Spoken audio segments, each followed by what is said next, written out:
aho Yezu yava kuri Nyamutumba amanuka, ishengera kabi rica riramukurikira. Haza rero umuntu agwaye imibembe, akubita ibipfukamira imbere yiwe, amubwira ati, Mukama, ubishatse woshobora kunkiza. Yezu nawe aramvura ukuboko, aramukora kati, ndabishatse kira. Buno nyene nyamibembe ikirakira.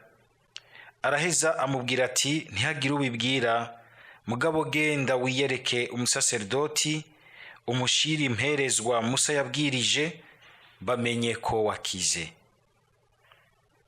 Dushimagize iyi nkuru nziza ya Kristo.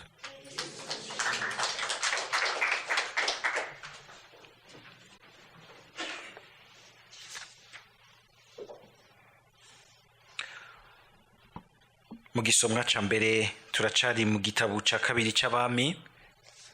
Uyu munsi tubandanya twumva ibikurikira ivyo twumvise ejo hahise, aho twasize mu gisagara ci Yerusalemu Nabukodonozora ahejeje kubogoza Yoyakimu, agaheza akimika uwitwa Yoyakini, agaca namuhindurira izina akamwita Sedesias. Niyo mwumvise Sedesias babandanya batuyagira mu gisomwa cy'uyu munsi. Ni byiza yuko twumva neza iyo ibintu vyagiye birazanana.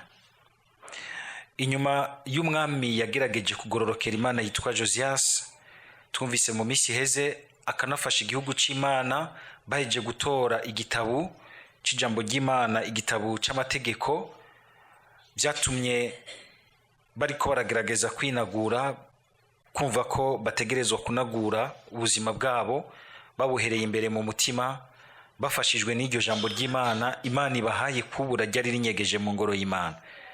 Baraheza bararonka n'akaryo guca rero babanza kunagura isezerano. Muga mu nyuma ntivyaramye, harahavuye haraza abo bandi bami twumvise batuyagira muri iyi minsi. Abo bami rero vyaragiye birabagora gose, ugasanga umenga bagomba gutamba batambikije, hamwe bagashaka umenga bo kwegukira Imana, mugabo bigaca bicangana, bakagira ubwoba, bakagomba kandi kwitura abandi bami byitwa ko bakomeye, abami ba rutura b'ibihugu vya rutura bikomeye ico gihe. Navyo vyari ibihugu vya Asiriya, hapana Siriya, Asiriya, kuko Siriya nayo nyene yariho, nayo nyene yari imaze gufatwa, kwiganzirwa n'ubwami bwa Asiriya. Hepfo naho hariho ubwami bwa Misiri, ubwami bwa Misiri, Egypt. Ivyo bihangange bibiri rero, nkuko tubona abanyamerika n'aba Occidental bandi kumwe n'indi bloke y'Abarusiya n'Abashinwa, wamusanga umenga ni bihande bibiri vy'amabiri ko biranyinyana kugira ngo vyiganzire isi. Niko vyayemeze n'ico gihe, ntaho kagiye. Gaca usanga rero bene ubuhugu bwacu buto buto bwama buriko buraba bw'intamba, tuje mu Barusiya, tuje mu Banyamerika, tuje abahanuzi b'Umukama banye bahanura igihugu c'Imana bati, oya banza wumvirize ico Imana wewe gihugu cayo igushakako.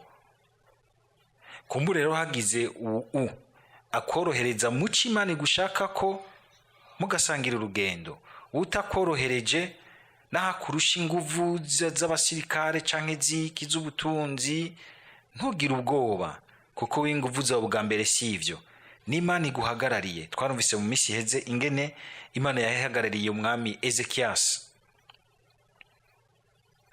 iraheza iragwanira igisagara ci Yerusalemu, kuko yabaye umwami agororotse mu gihugu c'Imana. Abantu bagororotse bagerageza kugoroka hagati yacu, burya baraba umugisha munini cyane, nabo n'ubu ngira ngo iki gihugu cacu kigihagazeko. Uravye ibiriko birashika mw'isi, muri byose biba mu bihugu bidukikuje bitwita ibi vya geopolitique, igihugu ntimwibaze yuko ubwa mbere ngo gihagaze kuko gifise ibigwanisho bihanitse canke iki giteye ubwo ibindi. Hariho ingingo y'Imana ibiriko irakurikirana ibintu, ikoroherezwa mu bantu, n'abantu bagororotse imbere y'Imana bakatubera nka paratonere idukingira imituragaro n'ububisha bw'abantu bakorera mu mwijima. Niho rero ico gihe abanyisirayeli barangwa rero nogira nti n'igihe kibi c'umwijima urimwo ikintu kigomba gusa n'iki na twebwe tubamwo uyu munsi, iki kintu c'ubwiyorobetsi mu vy'Imana. Bakagomba kuvanga Imana n'ibigirwamana, ugasanga nta butungane bukiriho mu mibano, mu migenderanire, mu mahorasyon no mu ntwaro. Ugasanga bararya umworo, ugasanga barahonyanga umupfakazi, umuntu atagira ahavugira. Ivyo ntivyijana imbere y'Imana. Intwaro ibirekerana canke ikabikoreramwo ihereza kugusenyuka igihe itaronse ingene yonyene yihindukiza ikagaruka mu ngingo. Hariho ingingo isanzwe ibi twita, tuvuga mu mvugo y'igifaransa l'humanité. Ntushobora gufata nk'umuntu w'inzirakarengane ugasesa amaraso yiwe hanyuma ukibaza ngo biraheze uko, ukambarira kw'ikoti, ushatse aho ushitse bakagutinya, inzugi zikiyugurura, ugatwenga igitabuраmunwa, ukanywa imivinyu n'inzoga zose ushaka, ukagira ngo uri mu buhigwe. Ntibikunda, kuko umuntu yaremwe ku ishusho y'Imana, agombye kwishushanya n'ibindi, biramusanzarana nta gisivya. Ntitubirabire gusa ngaho buri gusa mu bintu by'intwaro n'iki, mugabo tubirabe muri uko kuntu na cane cane umutima wacu ushobora kwinjirwamwo n'ububisha, ububisha mugabo bunyegeje mu vy'Imana,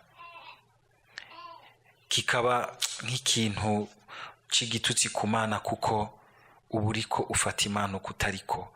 Imana irihangana, mugabo muri uko kwihangana ibiri kwiduha akaryo kugira ngo twigarure. Tutigaruye ikibi kiguma kiturya, hakagera igihe kikatwegura. Muri iki gihe Yeremiya yarahanuye amajambo agoye.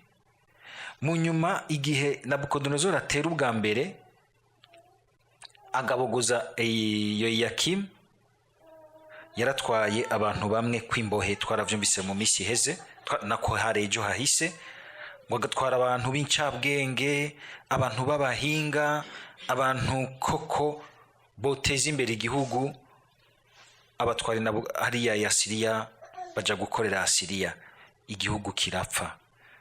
Sedesias nawe Yeremiya akamuhanura ati reka kugomba kugumuka, kuko ntawe ufise ugumukira, kuko Imana yarababaye ku buryo igira iti ntiharagera igihe c'uko ibintu vyohindukira mwebwe mugasubirana umwidegemvyo, kuko mwayigaye mwayiteye akagere, hinge mubanze mwote umucanwa mwicaniye mwebwe nyene. Mugabo aranka kumva, kandi iyo yumva yari gukiza vyinshi. Hariho abantu ubona yuko n'igihe bariko baragira ibiharuro vy'ukubaho ubona umenga bariko bariroha, bariko bariroha, ukabona ko atari ibintu bizirikanywe neza. Ukabona umuntu, arambona abantu bamwe bamwe biroha, ukabona umuntu aje n'ikibando, aje kugwanya blende ifise ibyo bigenda n'ivyo gukundira, canke bamuhenze akagenda kwihanga. Umugwi w'abashirikare niwashika imbere hariho agaheko baguhaye, uce wikora kugikiriza, ucunyika bakubure, barakurasa. Ukabona nk'umuntu umenga ariko agira ibintu adashiramwo ibintu vy'ibiharuro bisanzwe vy'ubuzima busanzwe. Yezu akagira ati ngo umuntu ngo aje kwivunisha ingabo nk'igihumbi nawe afise 100, uwijana asaba ihumure hakiri kare, akagira ati turabe ko twogira amahoro, kuko ntufise ingene ushobora guhagarara no guhangana n'uyo muntu, arakurusha. Banza uce bugufi, kumbure niwagira uti tugomba duhangane, witegure neza, witegure neza. Yeremiya akababwira ati rero ntimushobora ubu unye guhangana na Asiya, ntibikunda, nta nguvu mufise. Asiriya nk'ikimenyetso nugira nti c'akabi gatera kandi kakatunanira inguvu. Yeruzalemu nk'umuntu nyene yananiwe, atanguva gifise, nta zindi nguvu za Yeruzalemu zihari. Ubwa mbere n'Imana mushobora vyose. Yeremiya yavuga gutyo ntikwari kugira ngo gusa bace biranda bishikane, kwari kugira ngo babanze bagaruke ku Mana. Garuka mubanze musubize hamwe n'Imana, muronke inguvu zo gushobora rero guhangana n'igihe kibi Asiriya iri kwirashiramwo ibindi bihugu. Garuka mu kuri ku Mana. Baranka kuvyumva. Uyu Sedesiyasi acaragumuka, agumukana Nabukodonozori, yanka kuriha amakori. Nabukodonozori acagomora ingabo ziwe, arungitse uyu mukuru w'abasirikare twumvise yitwa Nabuzaradani. Hanyuma baca babanza barugariza igisagara. Ibisagara ko ngene bavyubaka ico gihe bakabikikuza n'uruhome runini.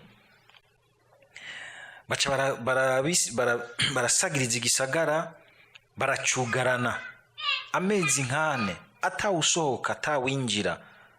Inzara iratera, abantu batangura gupfa n'inzara, n'umwami ashikiriwe, kuko kenshi ashikirwa ubwa nyuma, kuko baguma bamuzanira gushika kutwa nyuma. Niwa umenga aza gupfa mu nyuma. Yumvise ko nawe asagirijwe, apima mwijoro, mwavyumvise, abomora uruhome kugira ngo ahunge. Mugabo yavyiyumviriye nabi. Umuntu agomba guhunga neza ntagenda ahunganye n'ingabo. Wigira umuntu asanzwe ukanyura mu bandi ntibakumenye, cyangwa ukigira mbere n'umusazi. Sinzi ngo wigeze baje kumufata acafata imbabura, agenda arahembabura, bibaza ngo n'umukozi wo mu nzu arirenganira, kandi yari umuntu w'umukuru. Abona gukira gutyo, nawe afata ingabo ziwe ngo nimuze duhungane mugende mu nkingi. Ntibikunda.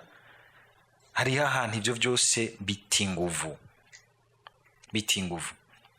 Baca baramufata, bamugarukana i Yerusalemu, babanza kumwicira abahungu biwe arorera. Nukuvuga umuryango wawe wose turawuhoneje. Nawe kugira ngo bamubabaze, baca babanza kumunokora amaso. Babanza kumunokora amaso, baca bamutwara hariya i Babiloni. Byari cari igihe kibabaje gose. Mugabo ivyo byose tuvyumva gutyo, birashaka kutwigisha ukungene, kandi koko umuntu ashobora kwibaza ko ico gihe haciye havyuka ibibazo vyinshi mu bari basigaye, bakibaza bati be none bimwe Imana yigera kuvuga kwizohagararira Yeruzalemu kubera Dawudi, Imana yarabihevye.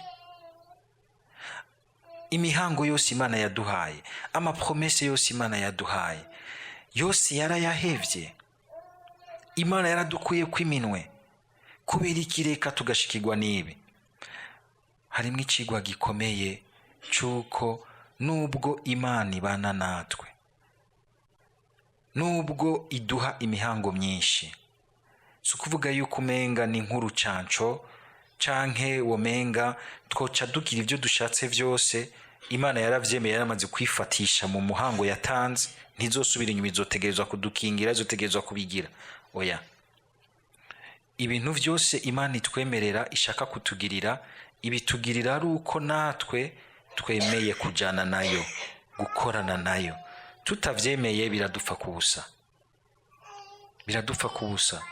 Twotangara ingene dushobora kubona ibintu vyinshi, ibyiza vyinshi dufise muri Ekleziya bidupfa kubusa, kandi twari dufise ubutunzi bukomeye bw'imigisha myinshi y'ijuru mu muryango wa Ekleziya, mugabe ikadupfa kubusa. Ugasanga turiko turagenda twononekara, dupfa nabi, tuja kure y'Imana, twangarira kure y'Imana. Ariko Imana yamara Imana, igihe cyose tugarutse iraheza ikatwakira. n'ikindi kintu irinze kudusaba atari ukwigaya gusa tukayizigira. Niko kandi iyindi nyigisho dukuramo, Imana ikareka ivyo vyose bigashikira igihugu cayo atari uko umenga igihevye, igiye kugikoresha iyindi nzira yo kugicyorora. Hari igihe Imana ireka tukagwapo n'ivyo twikwegeye, ikabizana namwo kugira ngo muri ivyo nyene iducyorore, itugabire umutima mushasha, iduhumura amaso, itwigisha, iducisha ubwenge, itudezillusione. Nibiki umuntu ashobora gusanga ariko aracamwo kubera ibintu vyashitse akagwamwo, ariko Imana ntiyamuheba ngo agiremwo, akaba agihumeka, mugabo akumva ijwi ry'Imana rimubwira riti cakenga ugaruke, mbere subire nkukoreshe ibindi vyiza bishasha. Hari abantu tubona Imana yakuye ahantu kure. Hari umusore ahora aza ngaha kugira ikiganiro, yavuye mu banywarumogi bamwe bo kuri dogere ya nyuma, bamubwira uti aba nta kundi, hasigaye ahimana, banahimana, hasigaye ahimana, ntaco batagize imiti, aba expert, aba psychologue bose baracako, hasigaye ahimana. Mugabo umunsi urizina, Imana iramugirira ubuntu, arumva ko ashatse kubivamo, izo nguvu ziramuzamwo, uyu munsi niwe ariko arafasha abandi banywarumogi kuza baravayo. Nawe wowe ntiwihebure, ushobora gusanga ubuzima bwaraciye ahantu hagoye nkaho, ariko igihe ugihumeka ubuntu bw'Imana buracari imbere yawe, ukivyukiranya ukagaruka ukagira uti Mukama ndaje. Kandi iyo uje neza, Umukama akakugira intahe mu bandi, kugira ngo aho waguye harokoke abandi benshi. Aho waguye Imana ikakuvyura, harokoke abandi benshi, arabavayo canke abakingigwa. Wame wibuka yuko aho waguye mu bibi ukavayo, Imana ishaka kukugira uwicako ngo ikingira abandi ntibagweyo, ifashe n'abandi baguyeyo nkuko kwiwawe gushobora kuvayo, ikugira ikimenyetso cy'urukundo rwayo mu bayo. Amen.